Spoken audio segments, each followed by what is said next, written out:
Hello everyone. I'm sure you all recognize the first image. It's from the collapse of one of the lines in Mexico City's metro.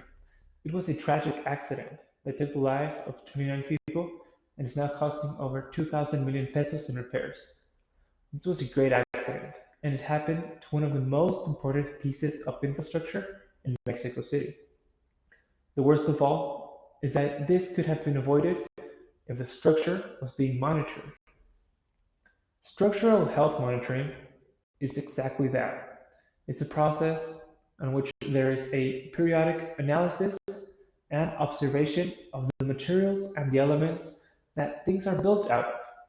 The problem with monitoring is that it's really expensive, so it's seldom used in Mexico, except for very specific cases on pieces of infrastructure that have a special economic or social value. But still, it's rarely used. That's a big problem, however, because in Mexico, most of our infrastructure is reaching the end of its lifespan. It's over 50 years old. The problem is that if we don't start paying attention to our infrastructure, we should be expecting more collapses in the next couple of years. The obvious solution would be for governments to invest in monitoring. The problem is, monitoring is really expensive and it's a very complicated process. So, I am proposing a new methodology which uses 3D scanners.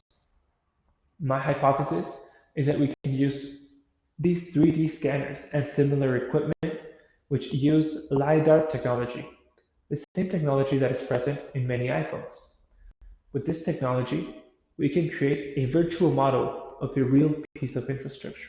And on that model, we can monitor its behavior along its whole lifespan. We can apply unexpected loads, such as an earthquake, and see how the structure will behave even before the earthquake hits. This process is a lot cheaper and a lot more simple than traditional monitoring systems. However, we are still getting great results. I am applying this process on a real bridge in our campus, and we have created a virtual model. We are working on this model, and we have made a very similar structure to the real thing, and they behave very similarly. This is perfect, and we believe that this process can be applied all around Mexico in different countries on which their transportation departments can apply this methodology to get great results and safer infrastructure. And I'm sure that you all agree with me that this solution is a lot better than what is currently going on in Mexico.